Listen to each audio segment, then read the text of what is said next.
Good afternoon, everybody. We'll go ahead and get this started. Hope you all had a great weekend and staying home, staying safe, washing hands 5,000 times a day, wearing a face mask, all that good stuff.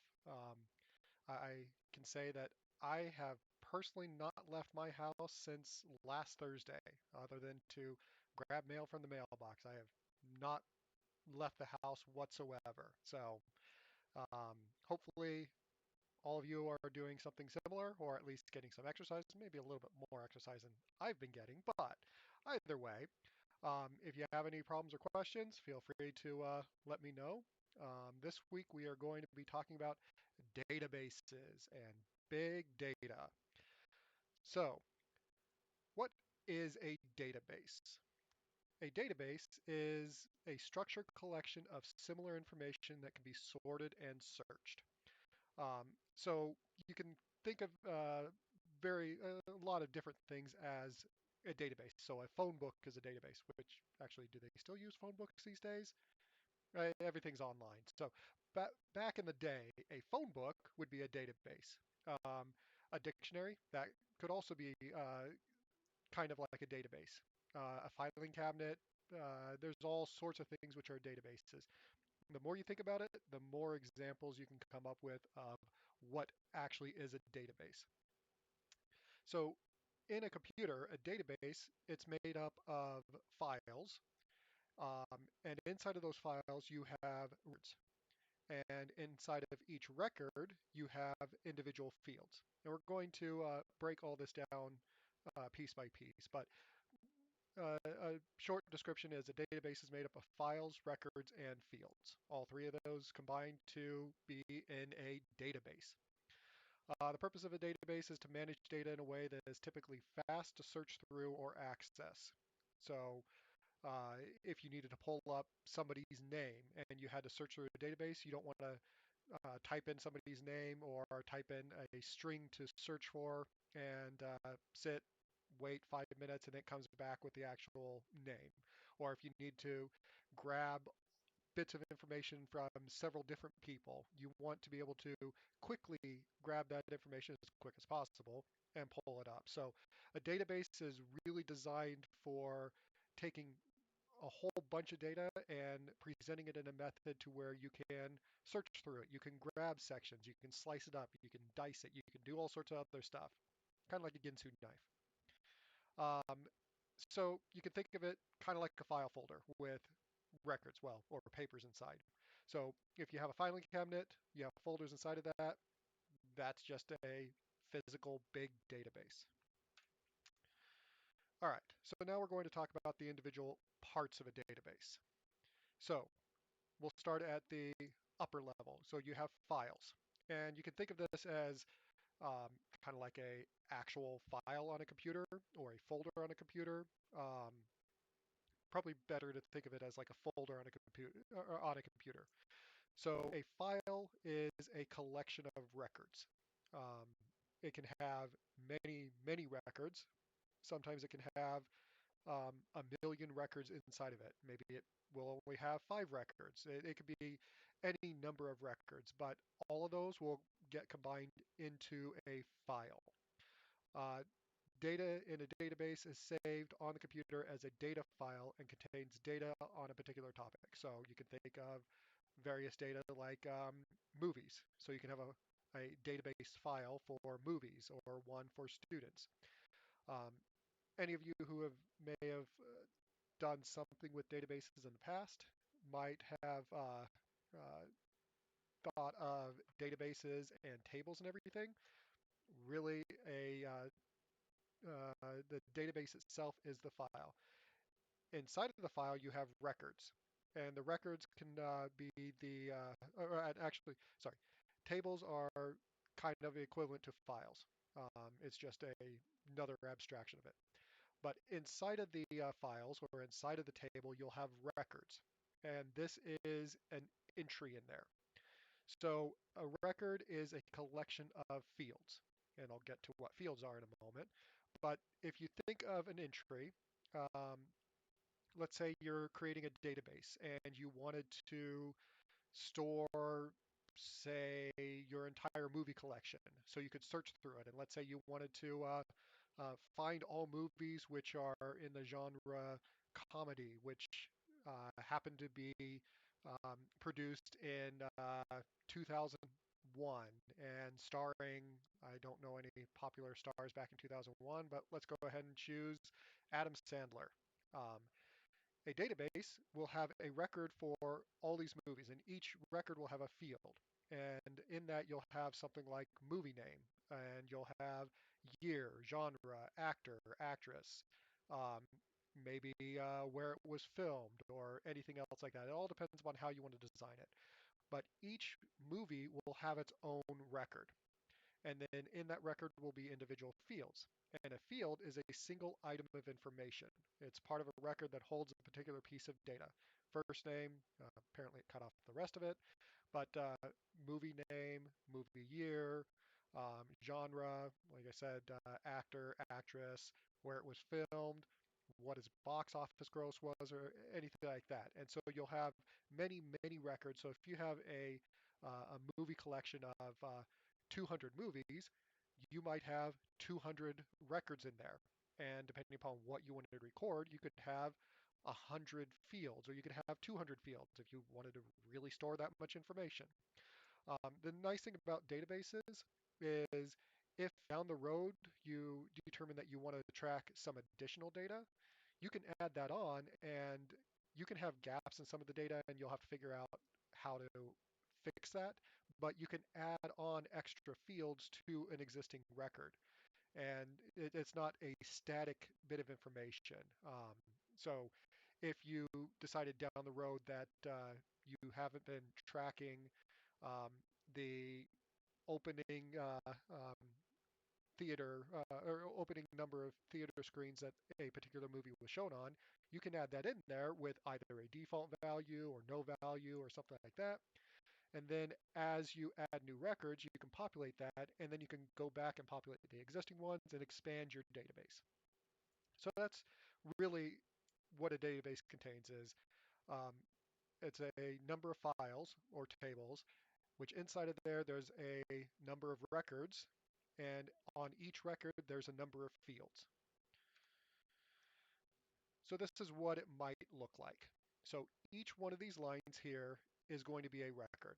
You can ignore the top there. That's just a header, but the database itself will have an individual record. So you might have a field with L name or last name, and a field with F name, and a field for P number or phone number.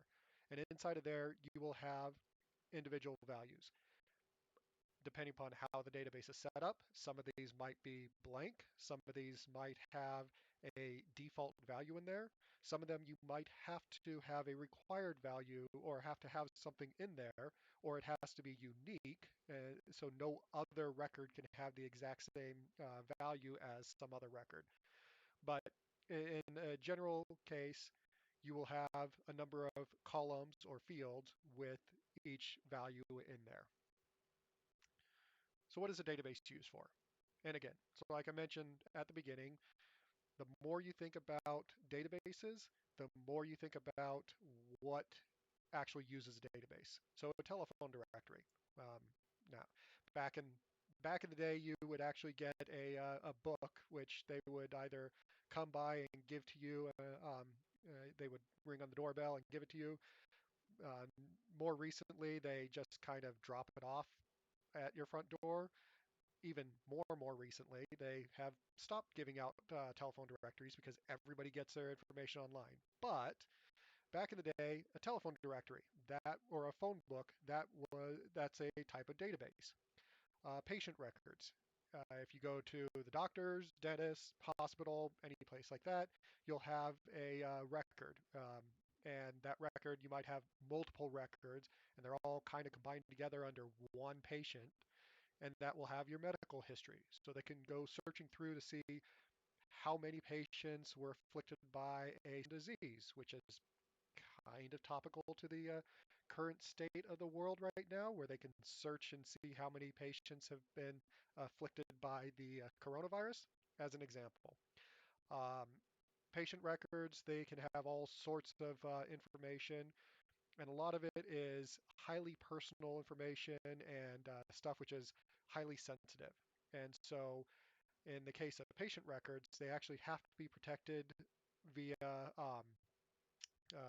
the law HIPAA or um, Healthcare Industry Patient something Act. It's basically if they have patient information, they have to protect it in such a way. Not all databases fall under certain regulations and everything, but at least patient records and medical records, those do. Mailing lists. So if you wanted to send out a whole bunch of mailing cards to people or uh, junk mail, which I'm sure we all get a lot of junk mail in the actual mail. In fact, that's the majority of the mail I get is just junk mail. But um, mailing lists, those will have like the person's name, street address. Um, if you happen to be a voter and you voted in one of the elections or you're tied to a certain political party, then they might have what your political affiliation is there. And then when they send out the mailing information, they only target specific people who voted in a specific primary or support a specific candidate, or they might people who don't support a specific candidate so that they can try to get people to support that candidate. Employer information. If you work anywhere, there's a record, and that record has all sorts of information that used to be that was all paper and printed out. Now it's all in a database. Any user accounts. Um, your user account at school, that's stored in a database. Email addresses that you have anywhere or email accounts, those are all stored in databases. Um, Everything is stored in a database somewhere, and sometimes multiple databases. Inventory management. This is, I mean, at the school, we have to keep track of all sorts of computers and servers and everything else like that. So we have inventory management for that. If you worked at a warehouse, then you would have different types of inventory management. So databases really can cover a huge, huge range of uses, and there's literally no end to what a database actually could be used for. There's probably more things that a database can be used for than, well, can't be used for. So, what are some common features of a database? So we already talked about the fields, records, and files, but what makes a database a database? So every database needs to have a set of standard features. And these are things to create fields. So like I had mentioned, if you have a bunch of records and then you decide that you wanted to add a new field on there, like the number of screens that a movie opened up to, you would need to be able to create a field, add a new field. There's also delete a field, which is also a standard feature, but it needs to be able to create a field. It needs to be able to also add and alter records. It'd be kind of a useless database if you can't add anything to the database, so you need to be able to add there. It'd also be a useless database if you added something to the database and then you realize that you misspelled the name of a movie and now suddenly you can't find it. Speaking of finding it, databases need to be able to search. You need to be able to find the information from there. Otherwise, it's just kind of out there. You can look through it manually, but that's not really what a database is for. You need to have some way of actually digging there and grabbing the bits and pieces out of it that you want to use.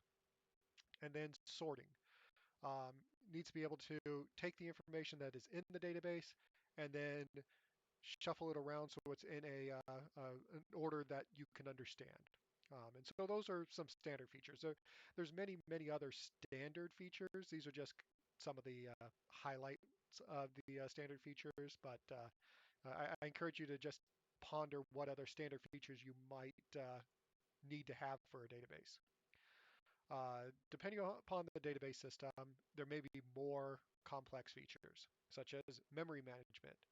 As you add more and more data to a database, it takes up more and more space. If you need to grab information from the database, there's a number of ways to do it, um, but one way that does it to help in speed is it loads a bunch of that information into memory so it can access it quicker because pulling information from RAM is many, many times faster than pulling it from a hard disk, just because there's no moving parts in RAM, and so it's able to store it there. It's a lot faster access, read and write and everything. So a database has to know how much it can actually store in RAM.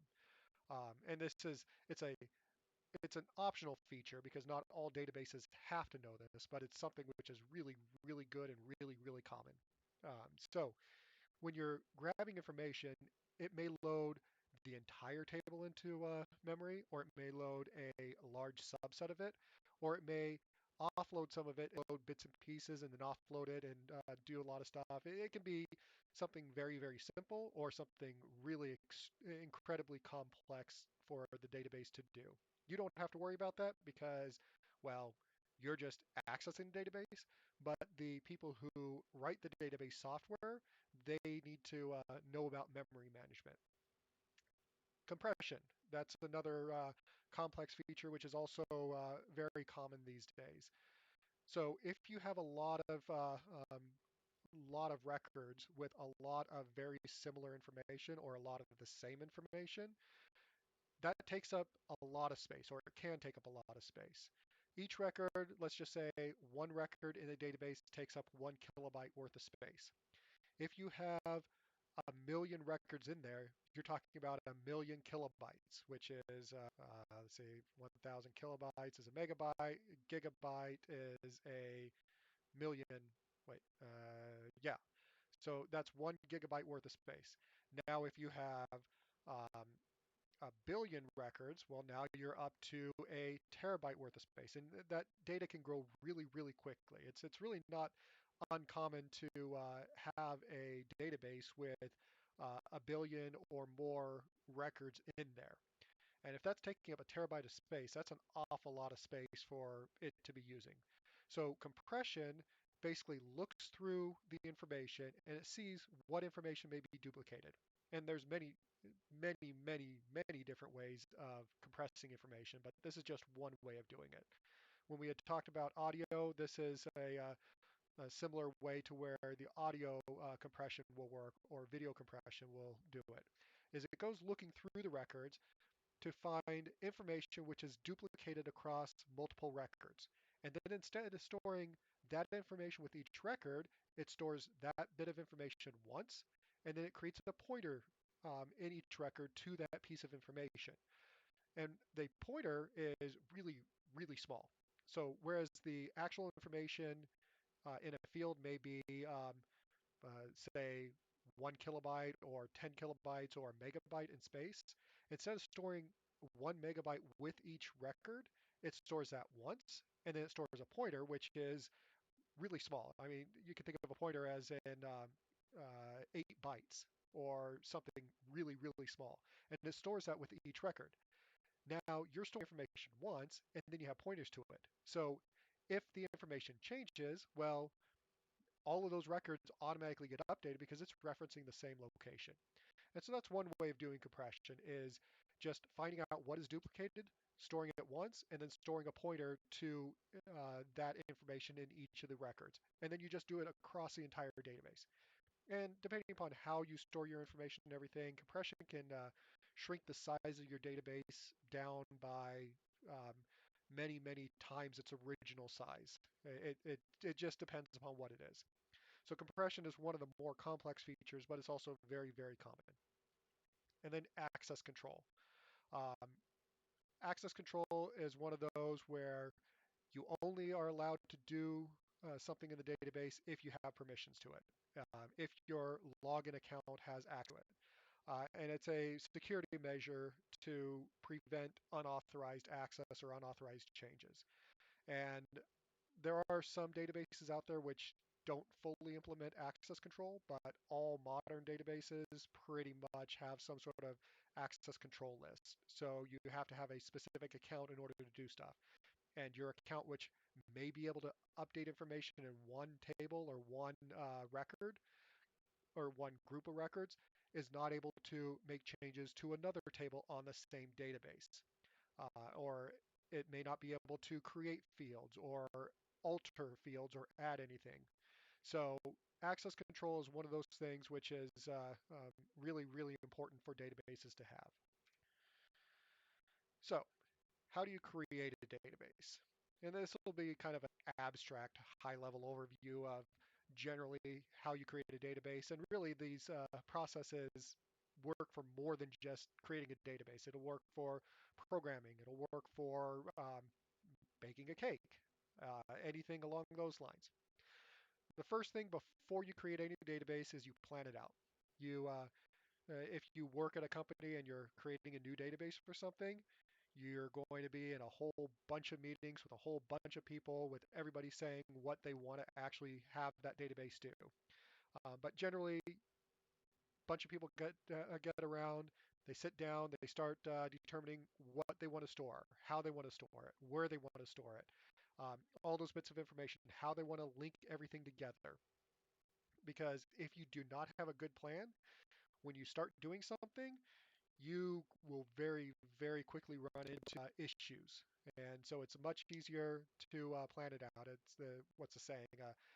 Ounce of prevention is better than a pound of cure or something. I don't know. It's somewhere around there. But basically, you plan it out first. Once you plan it out, then you can move on to the actual development of it. Part of the planning is determining which fields you want to use, such as if you wanted to have a customer database, you might have the customer's first name and customer's last name, uh, maybe their favorite color, because, well, who doesn't want to know somebody's favorite color? Uh, Red, by the way. Um, Date of birth, etc., something like that. You want to determine the individual fields that will be stored in there. And again, if you have multiple uh, files or multiple tables, you want to figure out where things want to get stored, how you want to link them together, and everything else. You typically have to choose the type of field depending upon the data you want to store. So if you're storing a first name or last name, that's going to be a text field. It'll hold letters, numbers, stuff like that. Um, if you're storing, let's say, somebody's GPA, then that you might set as a number field because that can only hold numbers. And from that, you can do calculations. Whereas a text field, you can't really easily do calculations between numbers. Um, or you can have a field, a date and time field to hold specially formatted date and times. So if you wanted to have a field for when a record was added or when updated, it puts a specially coded number in there automatically, or you can manually do that to um, indicate that it's a date and time, which is kind of like a number, but it is kind of different. So after you plan it out and you design it, then you have to enter records into the database. So this is the image from before. So each record or each item will have its own record. So if we wanted to add in a new record, well, there's already a John Smith, a Jane Doe, then we would enter a new record down here. L name would be Doe, F name would be Jane, P number, we may not know a phone number, so it would be 555-1234, for example, or it could just be blank depending upon how you have it set up. So after you get a whole bunch of records entered, then you can search through the database, pull specific information. You can search on a field. So let's say you wanted to, let's go back here really quick. You wanted to find everybody whose first name began with the letter J. So when you do that, it would pull out these three records, well, and the fifth record that we digitally added, but it would pull out those records, but it would not display this Glenn Palmer record. Um, or you can search on several fields to get specific results based on certain conditions. So as an example, I said you want to find all records for employees that were hired in 2011. So you might create your search to find anybody who is marked as an employee because maybe your database has employees and customers. So you'd find them which are specifically marked as employees, and then you would look through that specific subset to find anybody whose hire date was equal to 2011. Or you could anybody whose first name begins with a J and they happen to be hired in 2011 or something along those lines. Typically, records in a database are not sorted and are entered one after another. So as you add new stuff to a database, it just goes at the bottom. Um, when you select certain records from a database, you may want to sort by certain criteria depending upon age, or I mean descending age, for example, or something like that. So if you pull, say, all those employees who were in 2011, maybe you want to sort it by last name. So it goes and grabs that information and then it goes through and sorts it. Or let's say you wanted to sort by last name and then first name. Well, it sorts by last name and then it does a separate subsort to where the first name is sorted. So you can do that. There's all sorts of, it can get really, really complicated really, really quickly. But sorting basically allows you to take a whole bunch of data and put it into an order that makes sense for something.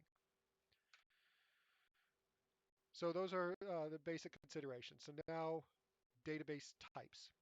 And there's two different types of databases. There's what's known as a flat database, and there's a relational database. And we're going to talk about flat databases first because these are the simple stuff. So this is a simple database which contains one record per line. So it's you can think of it as a single file which holds all the information in there.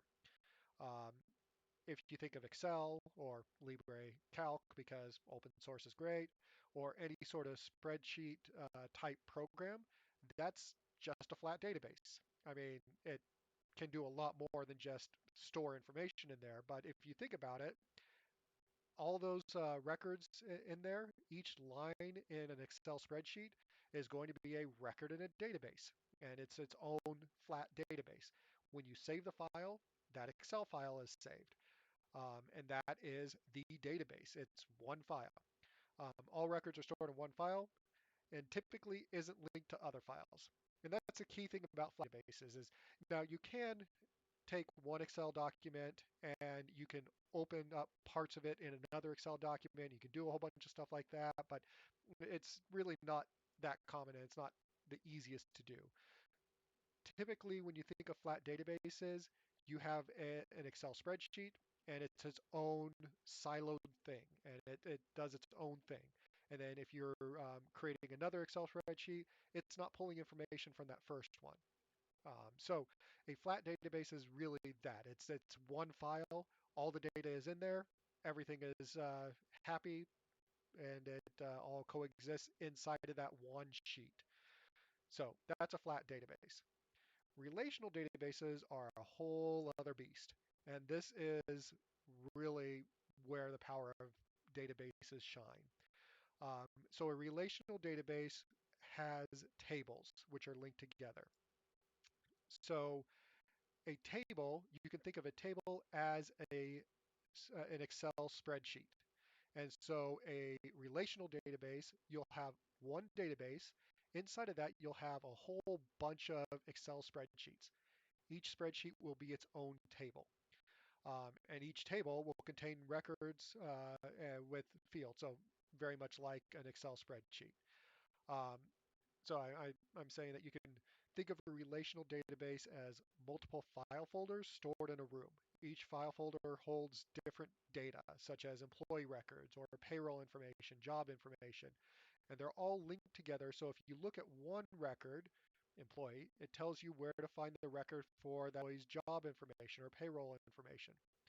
So let's step through this for a minute because it's kind of an abstract overview. Do I actually have a? I do not have a slide for this. Um, so if you have a table, and let's say we have a couple of tables, and so we'll go ahead and do an employee table. And so in the employee table, you have every single employee for the business and everything else. And let's say that you also want to track how much money everybody makes. Well, you could add that as another field in that employee information table. So you would have um, John Smith, and maybe their employee ID and a couple of other bits of information along with their pay or their rate of pay. And that works until you have to, let's say you have two people with the exact same amount of pay. Let's say John Smith and Jane Smith. They both make $20 an hour. And so you have a field which says hour or rate, and in that you have 20. Well, let's say you decide to increase the pay for everybody. If everybody is making $20 an hour, they're now making $21 an hour. So you can do it and you can store it all in one table and then change that 20 to a 21 for John, Jane, John, Jacob, Jingleheimer, Schmidt, everybody else in the database who is making $20 an hour. But that's kind of inefficient and can be really, really slow because in our exam database, we have three records. And so it's really quick to change three entries. But what if you have 3 million?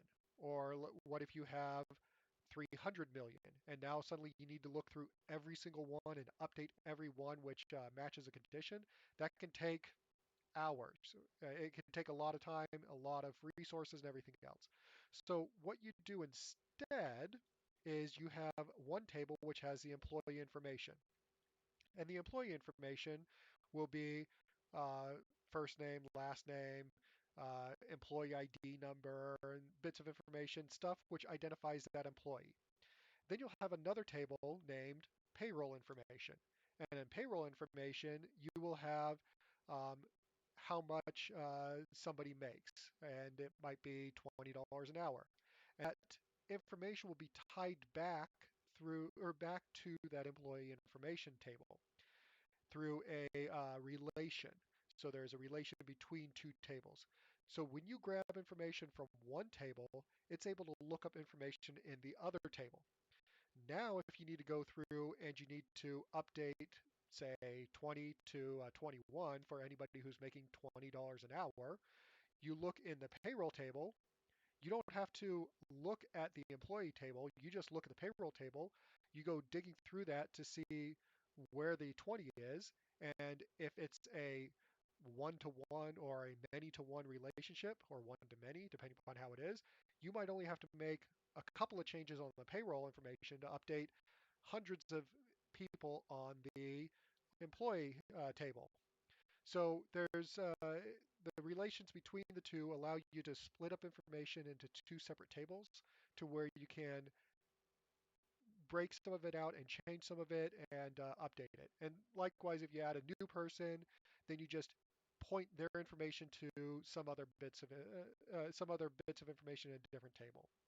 So that's really what a relational database is. And most common database systems are all relational databases.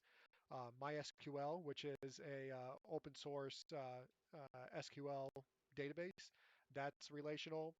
SQL Server, Microsoft's SQL Server, that's also relational. That one's not free, although they do have a free version.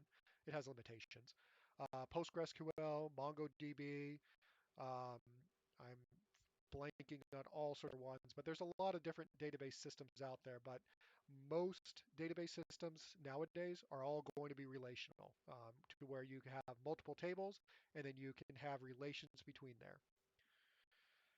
So I haven't seen any questions about any of this. So again, if you have any questions, feel free to type something and I can answer it. But that's basically uh, databases in a nutshell. So now we get on to big data. And big data is it's kind of a business buzzword now. If you go searching online for big data, you'll see all sorts of companies which say they do big data, and it doesn't really make clear what doing big data is, or they make systems for big data, which is again doesn't really tell you what it is, but what is big data? So Big data is a term for a collection of data sets so large and complex that it is difficult to process using traditional database tools or applications. So I had thrown around numbers like a million records or a billion records, and big data is like that, just bigger. It's bigger is better, or so they say. Um, so it has a lot of information, and it can be a lot of information spread across a lot of tables with a lot of linked bits of information. It's defined as high volume, high velocity, and high variability information. So what does that actually mean? So we'll take it one by one. So high volume, well, kind of self-explanatory. It's a lot. It's when you think of a database, say employee information, um, how often is the employee information table really going to change? I mean, anytime you hire or fire somebody, then that might change. If somebody gets promoted, some of that information might change, and there'll be bits of information which change. But even if you have um, 10,000 employees or 100,000 employees, an employee information table isn't going to get updated a heck of a lot. I mean, it'll get updated a lot, but not not in the concept of high volume. High volume, on the other hand, means if you take that same employee information table, it's getting updated many times a second, or many milliseconds for a new record to go in there, or maybe every second you have 10 million records suddenly getting crammed in there. It's just it's a difference between drinking out of a water fountain and getting blasted with a fire hose. There's just a huge jump between the two concepts. High velocity, this is data which is moving really, really quickly. So again, employee information, stuff doesn't change that much. It's you're getting new employees coming in every so often. Maybe if you have 10,000 employees, you might have um, 50 changes per day, something along those lines. Whereas big data, again, you can have 100 changes per second or 100 million changes per second. Um, and it's data which is actively being changed. And that also ties into the high variability, where information is not just static. It's getting changed. So some of these things could be like the positions of atoms when a scientist is measuring movements of atoms. I mean, they're bouncing all over the place, and some of them may bounce outside of the scope or come back in. Um, doesn't really have the variability, but the weather patterns, something like that, where if you're measuring all sorts of bits of information, all of that can be classified as part of big data. So three things: high volume, high velocity, high variability of information is all what big data covers. So some of the challenges with big data involve capturing it.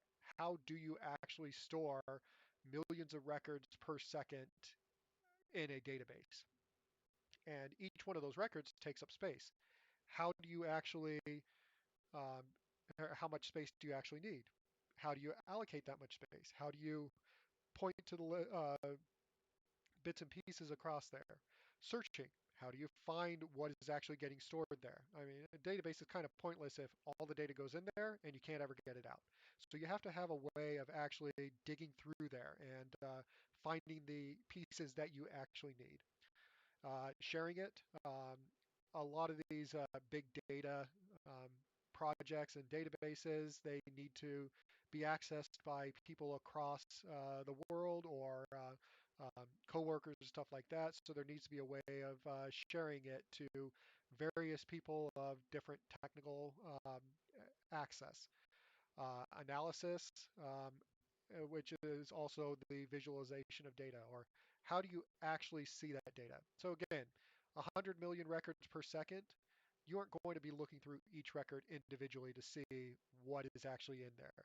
You're going to be using tools, or you're going to write tools, or designing stuff to where you can run queries or searching against the data to pull out trends and analysis and things like that. Um, so some of these things could be, well, let's say, the customers going into a store. Maybe the amount of information that you're storing is you're tracking every single customer and you're tracking what their movements are.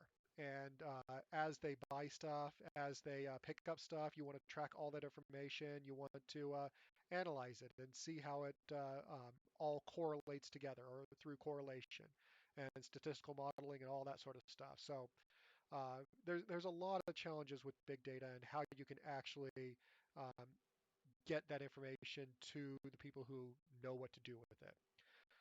Larger data sets are created from analysis of a single data set of related data as opposed to separate smaller sets, enabling correlations to be found in the data, which is just another way of saying that they grab a whole bunch of information that they all feel is connected somehow, and then they can go searching through there and crunch numbers, do statistical analysis, and try to spot trends and all sorts of other stuff.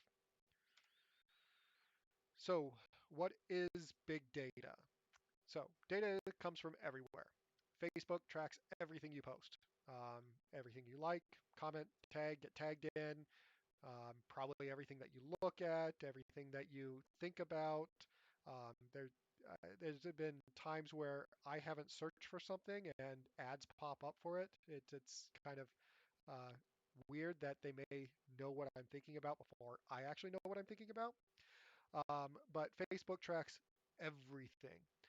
Google, they track every search term, what ads you click on, what services you use, all those sorts of things.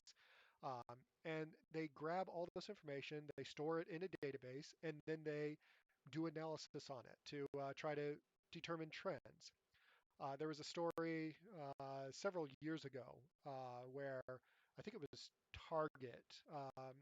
They started using a lot of data analysis and big data, and they sent out a mailer to this person, um, and ended up the girl's dad happened to get the mail, and it was coupons and advertisements for having a baby, which was apparently a shock to the dad, and it was also a shock to the daughter because, well, she hadn't told anybody, but I guess she had been doing searches on Target for some of the stuff, and Target, or something which was related to that, and Target analyzed it and determined that so and so was so and so at that address was pregnant, and so they would send out coupons for various pregnant related or pregnancy related things. So Target, I think, kind of got into a little bit of trouble for that, but that's really what the big data is they just gather all this information and they go looking through that. They determine that if 30 or 80% of the people who purchase item A go on to buy item B, then when somebody is looking and they buy item A, well, suddenly now they know that they can start giving ads to that person for item B because 80% of the people buy item B, so that person may be interested in item B. And that's really what ad providers do on a daily basis is they see what you typically look at, and then they give you ads for things which are related or highly correlated to the various things that they already know that you're interested in, so they can just give it to you and try to push you or nudge you towards a specific object or specific product. So with the Internet of Things, or IoT, tracking and data gathering is happening at an alarming rate. There are refrigerators that will automatically order milk when you run out, um, which I've seen these refrigerators, and I mean, I'm kind of creeped out by it because, well, I don't want a refrigerator to automatically determine when I should buy something else, but I also know that if I don't have somebody telling me that I'm out of, well, in my case, it wouldn't be milk, it would probably be beer, but If I don't have somebody telling me, well, okay, I'll know if I'm out of beer. Let's say if I'm out of spinach, which I am actually out of spinach, I need to go to the store and get some. But anyway, if I don't have somebody telling me I'm out of spinach and automatically orders me spinach, I could be out of spinach for, well, quite a while. And the refrigerator, it uses analytics and stuff like that to determine what you have in the refrigerator, and then it knows that you typically run out of spinach in 3 days, and so it will automatically order spinach right before you run out, and then get it delivered. So you don't even have to remember that. Now you can also change some of that and everything, but some of it's kind of cool. Some of it's kind of creepy because it knows what you're doing before you know what you're doing. Um, and also, that information doesn't stay on the refrigerator. With the Internet of Things, these devices are hooked up to your network. And when they're hooked up to the network, they're also typically hooked up to the internet to send that information off to some company out there. And the company is what actually gathers all this information and slices it up and then picks out the relevant bits of information and acts on it. And so some company somewhere may have a whole bunch of information about you and a lot of information that you may not even know that it has, just so that it can automatically order you milk when you're running out of milk. Which it's a convenience thing. But it's also kind of creepy that some company knows when you're running out of milk and will automatically order you milk. Um, it's also one of those. So Amazon, they have a couple of stores now in, well, at least one store. I think they may have more than one store.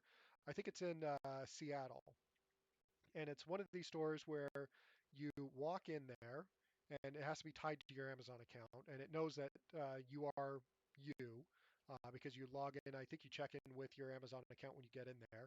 But then you walk around this grocery store and you pick up items.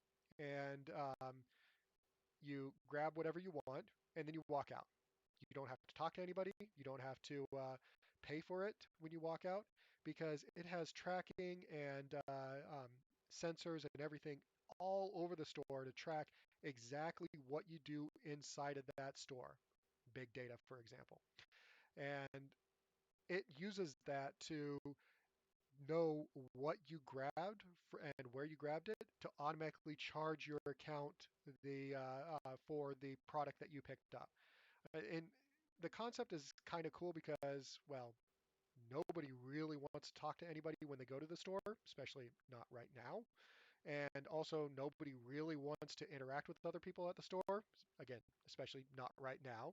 And so, being able to go there, walk in, grab what you want, walk out, not have to talk to anybody, not have to stop, it's kind of cool.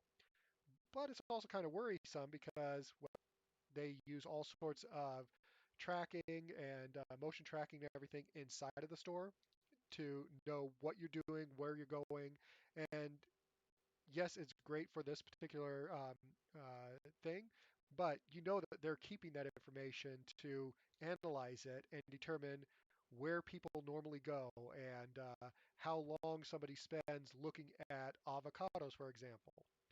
So it's one of those things which, with the Internet of Things and really companies in general, um, all this data and tracking and everything is just going on constantly.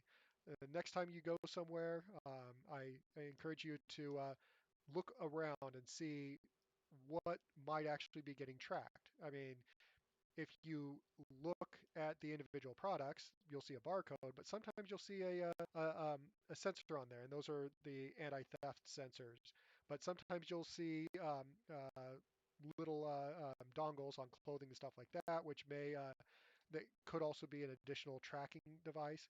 If you look around, especially up on the ceiling, you'll see all sorts of cameras. Sometimes you'll see sensors, you'll see antennas, you'll see all sorts of interesting stuff, which may or may not be tracking your movements in the store.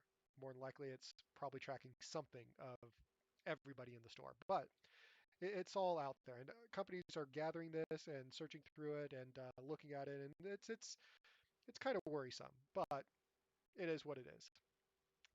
As of 2012, 2.5 exabytes of data are generated. Um, so an exabyte, you have, well, let's start with a byte, well, bits first. Then you go to bytes, and then kilobytes is 1,000 bytes. Megabyte is 1,000 kilobytes or 1 million bytes. A gigabyte is 1,000 megabytes, et cetera, et cetera. A terabyte is 1,000 gigabytes. And so modern hard drives that if you go down to a local store, Best Buy, Walmart, Target, or if you go online or whatever, but um, if you buy a hard drive, you can get a 1 terabyte hard drive all the way up to, I don't remember what the common size now is. I think you can get 12 terabyte hard drives. You might be able to get 16 terabyte hard drives. I know you can get big drives, but they aren't that common yet. But um, let's just say 12 terabyte hard drives. So 12 terabytes is 12,000 gigabytes or 12 million megabytes, 12 billion kilobytes, and well, 12 trillion bytes. After terabyte, you have an exabyte. And an exabyte, or not an exabyte, you have a petabyte. And a petabyte is 1,000 terabytes. And that is a lot. A consumer computer, you won't be able to get a petabyte worth of storage. Data centers, they generally have um, specific hardware to get up to a petabyte and stuff like that. And it's not common for a business to have a petabyte worth of storage. It's getting more and more common for businesses to have hundreds of terabytes, but a petabyte, that's still a upper threshold. After a petabyte, you have an exabyte. And an exabyte is 1,000 petabytes, which is 1 million terabytes. Um, and that's a huge amount of data. It's just a lot. Um, so that was 2012. It's predicted that by 2025, which is 5 years from now, there will be 163 zettabytes of data. So how much is a zettabyte? Well, I just did a search on a zettabyte. It is a unit of information equal to 1 sextillion, 10 to the 21st, or strictly 2 to the 70th bytes, which, okay, so that doesn't really tell you anything other than it's a really big number. Um, so we're going from well, bytes, kilobytes to megabytes, and again, these are every time I go up, it's 1,000. So kilobytes, 1,000, or 1 megabyte is 1,000 kilobytes. Gigabyte, 1,000 megabytes. Then you have terabytes, 1,000 gigabytes. A petabyte, 1,000 terabytes. An exabyte, which is 1,000 petabyte, and then you have a zettabyte, which is 1,000 exabytes. And so that is um, one with, let's see, how many zeros is that? That's 3, 6, 9, 12, 15, 18 zeros after it. If I did my math correctly, which I may or may not have, but that's one with a whole crap ton of zeros after it. And that's only in 5 years. And it may happen even quicker, may happen a little bit after that, but it is going to grow to over a zettabyte worth of data fairly rapidly. And this growth is not a linear growth. And so a linear growth is basically a straight line from point A to point B. It has a constant growth. It's more of an exponential growth, which is from point A to point B. As you get to point B, it starts increasing quicker and quicker. So that 163 zettabytes in 2025, by 30, that may be 1,000 zettabytes, which 1,000 zettabytes is a yottabyte. Not a Yoda. I wish it was a yottabyte. It's a Yota, Yotta byte. And then 1,000 yottabytes is a Bronobyte. It has a GOP byte, and then it gets mind-boggling huge after that. But anyway, data is getting really big, really, really quickly. So yeah. So why is big data important? So companies have to handle and process growing amounts of data in order to stay relevant in the current age. The Large Synoptic Survey Telescope. This is one of the telescopes which is it in Chile? Uh, Large Synoptic Survey Telescope, or the LSST. Yep, it's in Chile. This has a 27-foot mirror, um, and it can take a picture equivalent to, or it has a 3,200 megapixel camera, which is a lot of pixels. That's a lot of pixels. Um, I don't think it's actually running yet. No, this says that the first time it's expected to be running is in 2020, so sometime this year. Um, but when it is running, it's going to be recording 15 terabytes worth of data every night. And so you're basically looking at one hard drive with data every night that it is actually storing. And that data is not a small amount of data, and so they have to be able to search through it. Um, Facebook, at the time that I made this slide, which I think was 2 years ago, I'd have to look up and see how many it is now, but Facebook was recording 350 million photos each day. And each photo, it has to store it, has to tag people in it, has to keep track of everything. 40,000 Google queries per second, or about 3.5 billion searches per day. I mean, these are just massive, massive amounts of numbers. Um, and so all this requires massive computers to analyze, process, keep track of, and everything else. So it's a lot of data and it's a lot of stuff to go through. And it's just, I'm trying to stress how big this stuff can actually get. So it's really, really important for businesses to be able to handle big data properly. So how do you process it? Um, so larger the data set, more computing resources are needed. There's specialized technologies designed for processing large amounts of data, such as Hadoop, which is a software platform, cloud-based analytics, stuff like that. Cloud computing, such as Amazon's AWS or Microsoft's Azure, can provide a cost-effective method of analyzing large amounts of data quickly.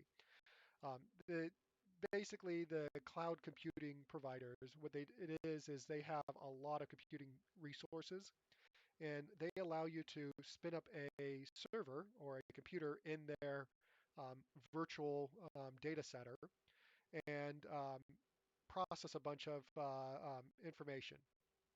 And so you don't have to spend um, tens of thousands or hundreds of thousands of dollars to buy specialized server hardware, have a data center, keep the cooling, the power, and all that sort of stuff just to process this data. You can rent computing power from Amazon, AWS, Microsoft's Azure. There's also Google Cloud Compute. And so they provide a cost-effective method for you to use this once in a while. Now, if you're running the servers 24/7 and you're actually crunching data all that time, AWS or any of these other ones may not be the right solution because every time that you do something, it costs a little bit of money. If you're only doing it once a week, it's much cheaper to pay them to do it that once a week as opposed to buying the hardware.